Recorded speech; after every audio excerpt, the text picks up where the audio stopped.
Hey everyone, I just recorded this bad boy with no sound, so let's try it again. So the dollar on the weekly time frame, we're going to look at gold, the miners, oil, natural gas. So on the weekly time frame for the dollar, we did get this little trend change with the higher low and higher high. So on this current consolidation, anything above 95.16 maintains that little uptrend that just recently started. We couldn't break resistance of 97.71 on this bull move attempt. It's currently a double top, and that's the top of the bull move we've seen over the last year. So obviously that's a very important level going forward. And if we continue to pull back here for another week, we're going to be staying within this range likely for potentially even a couple months. So it's all about whether or not we can break 97.71 for continuation of this bull move. But like I said, if not, we're going to stay within this trend for a while. The daily time frame, or I should say, stay within that channel for a while. Daily time frame is pulled back, and this almost looks like a bear flag. It's a weak bounce attempt. So if we start this week with further weakness, we're going to look to pull back and again form that higher low somewhere around the $96 area, looking for this weekly time frame to continue to tighten. Gold has a big upper wick of profit taking on the weekly time frame. Again, when you see a candlestick like this, we know it's a bearish reversal candlestick and there's profit taking due to the upper wick.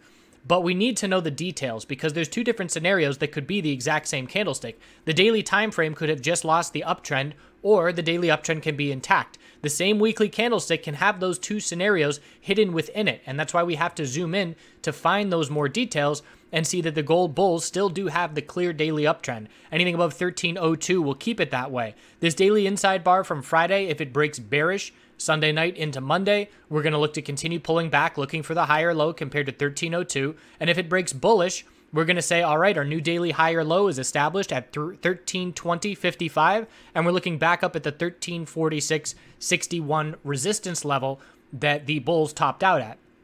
So with this consolidation on the daily time frame, we're seeing the miners do the same thing. Big upper wick, we look at the daily time frame, we established a base of support, and the bulls attempted to see a bounce. And I like the clarity of the junior and senior miners, GDX and GDXJ, on the hourly time frame at this point, because we see the base of support of consolidation. There's the bounce attempt from Friday, and the bulls have to hold 22.94 and then break the high of Friday, 23.36, to change the hourly trend. And to change the hourly trend, that would tell us the daily higher low has clearly been established. If we Monday break 22.94, we can say, all right, daily higher low has not been established. Further consolidation is coming. So the same thing is in place for GDXJ.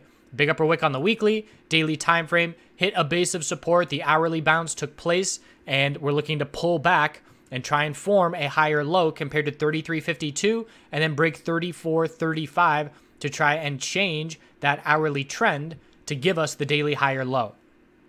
Oil bulls continue to maintain strength on the weekly time frame, helping the S&P 500 remain strong as well. Again, as soon as we cleared 54.54, there was no resistance on this weekly time frame, aside from psychological levels, all the way through the 60s. So the bulls are working in an environment without a whole lot of resistance established. The daily time frame the past 2 weeks has been all bull on this continuation move. And if we're looking at support levels, the daily has 55.27, and we're seeing a bit of sideways consolidation to end the week this past week. So looking at the next resistance level, it's 57.93 from November, and then we're looking up at 61.26. So again, a lot of space to work with, and as long as the bulls maintain this strength, it's going to help keep all markets propped up, in my opinion. And when we see any meaningful weekly consolidation on the S&P 500, we're probably going to see it in oil as well.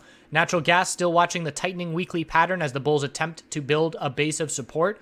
I'm still being very picky on this trade because I'm watching the low and the high. Anything under 2782 is a daily lower high. And this is a scenario of waiting for the trade to come to me. Because if we break bullish to start this week over 2782, I don't like that entry. And I don't like that entry because we've already seen a little 6-day bounce attempt following through. We've already seen a bounce in terms of percentage moves from the low to break that resistance. It would already be 8% into the move. So for me to make a oversold bounce buy when we've already gone 8%, that's just a scenario that I don't like the risk to reward, and I'd rather skip that trade. Now, if we reject from 2782 to start this week and we pull back and look for a higher low compared to 2571, then I would be interested in the bull break because that's a more favorable scenario for the inverse head and shoulders pattern. It's a more clear resistance break. We're less extended for the bulls because we establish a new support level. That's the scenario where the trade would be coming to me and I would be watching for it.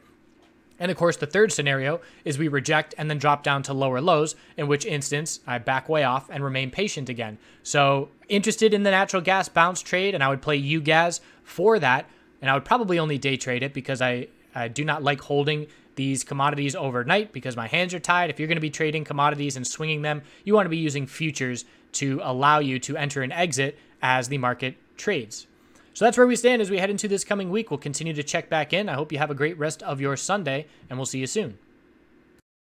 So to wrap up this round of videos, I want to talk about the Do Good Things movement that we've got going. We started the nonprofit in Canada, and we took all of the profit from the shirts and t-shirts that we sold, which certainly was not significant, but some people made donations as well. At this point, we have a little over $1,000, and the chart guys are going to round that up to $2,000, and we're looking for a place to donate that. So please give a suggestion for a nonprofit, and we'll go through those and pick perhaps our 3 favorites, and then from there we can all vote on them as a community, and then start compiling some more funds for the next round.